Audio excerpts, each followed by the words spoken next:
الحمد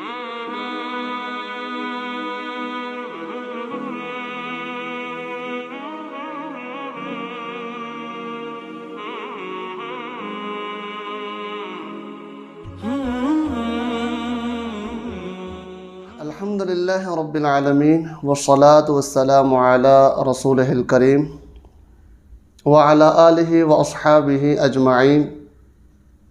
السلام علیکم ورحمۃ اللہ وبرکاتہ۔ معزز ناظرین، آپ دیکھ رہے ہیں قرآن تجوید کے ساتھ۔ پچھلے سبق میں ہم نے حروف شفویہ کے بارے میں تفصیل سے بیان کیا، ان حروف کے مخارج بیان کیے، حرکات کی صورت میں کیسے پڑھے جاتے ہیں، اور کلمات کی صورت میں ہجے اور روان کر کے یہ حروف کیسے ادا ہوں گے۔ آج کا جو ہمارا سبق ہے وہ سبق نمبر 11، حروف ہوائیہ، یعنی وہ حروف جو ہوا سے شروع ہو کر ہوا میں ہی ختم ہو جاتے ہیں۔ ان کا تعلق نہ حلق کے ساتھ ہے، نہ زبان کی جڑ کے ساتھ، نہ تالو، نہ دانے، نہ دانت، اور نہ ہی شفتین، بلکہ ان کا جو مخرج ہے وہ ہے جوف دہن، یعنی منہ کا خالی حصہ۔ یہ 3 حروف ہیں۔ نمبر 1 الف مدہ، نمبر 2 واو مدہ، اور نمبر 3 یائے مدہ۔ ان کو حروف مدہ بھی کہا جاتا ہے۔ الف مدہ کب ہوتا ہے؟ جب الف ساکن ہو اور اس سے پہلے زبر ہو۔ ساکن سے مراد یعنی اس پر کسی قسم کی کوئی حرکت، حتیٰ کہ جزم بھی نہ ہو، کیونکہ جب کسی حرف پر جزم آ جائے تو اس حرف کو ساکن کہا جاتا ہے، لیکن الف پر جزم بھی نہیں ہونی چاہیے۔ اگر الف پر جزم ہوگی تو وہ حمزہ پڑھا جائے گا، الف نہیں پڑھا جائے گا۔ اس پر جزم بھی نہیں ہونی چاہیے، اس سے پہلے زبر ہو، تو اس الف کو الف مدہ کہا جاتا ہے۔ واو مدہ جب واو ساکن ہو، اس سے پہلے پیش ہو، تو وہ واو مدہ ہوتی ہے۔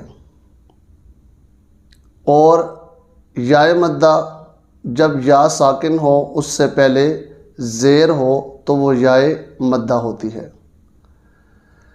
یہاں پر ایک بات ہمارے ذہن میں ہونی چاہیے کہ یا جو ہے وہ زبان کے درمیان اور تالو کے درمیان سے ادا ہوتی ہے، اسی طرح واو جو ہے وہ دونوں ہونٹوں کی گلائی سے ادا ہوتا ہے، جبکہ یہاں پر واو مدہ اور یائے مدہ کا مخرج جوف دہن ہے۔ تو اس میں ہمیں فرق کیسے کرنا چاہیے؟ ان کا فرق یہ ہے کہ جو زبان کے درمیان اور تالو کے درمیان سے جو حرف ادا ہوتا ہے وہ یا ہے، اور اس کو یائے غیر مدہ کہا جائے گا۔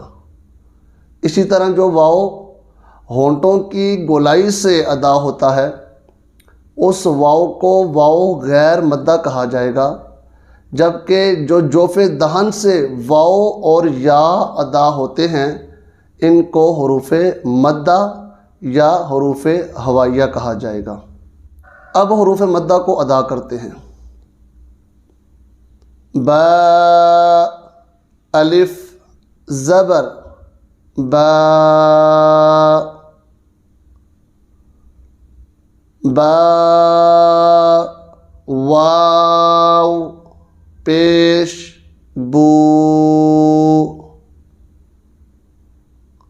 با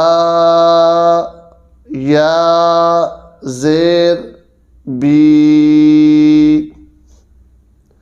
حروف مدہ کی جو مقدار ہے وہ 2 حرکات کے برابر ہے۔ زبر زیر پیش کو کھینچ کر اور جھٹکے کے ساتھ نہیں پڑھ سکتے، جبکہ حروف مدہ کو دگنی حرکات کے ساتھ پڑھا جائے گا، یعنی تھوڑا لمبا کر کے 1 الف کے برابر اس کی مقدار ہے، اور 1 الف کے برابر حروف مدہ کو کھینچ کر پڑھا جائے گا۔ اب ان حروف کو کلمات کی صورت میں ادا کرتے ہیں۔ قاف الف زبر قا، لام زبر ل، قال۔ یہاں پر قاف کے بعد جو الف ہے وہ الف مدہ ہے، کیونکہ الف ساکن ہے اور اس سے پہلے جو قاف ہے اس کے اوپر زبر ہے، تو اس کو ہم قاف کو ہم 1 الف کے برابر یعنی 2 حرکات کے برابر کھینچ کر پڑھیں گے، کیونکہ قاف کے بعد الف مدہ آیا ہوا ہے۔ قاف یا زیر قی، لام زبر ل، قیل۔ یہاں پر بھی ہم نے قاف کو کھینچا، لمبا کیا، وہ اس وجہ سے کیونکہ قاف کے بعد یا مدہ ہے، یعنی یا ساکن، اس سے پہلے زیر ہے، کسرہ ہے۔ غین زبر غ، فا واو پیش فو، غفو، را پیش رو، غفور۔ فا کے بعد واو مدہ ہے، واو ساکن اور اس سے پہلے فا کے اوپر پیش ہے، فا کو واو مدہ کی وجہ سے کھینچا گیا، جبکہ آپ کو معلوم ہے کہ زبر زیر پیش کو کھینچا نہیں جاتا۔ یہاں پر فا کو اس لیے کھینچا گیا کیونکہ فا کے بعد واو مدہ ہے، تو اس کو 2 حرکات کے برابر کھینچ کر پڑھیں گے۔ اب ان کلمات کو روانگی کے ساتھ ادا کرتے ہیں۔ قال قال،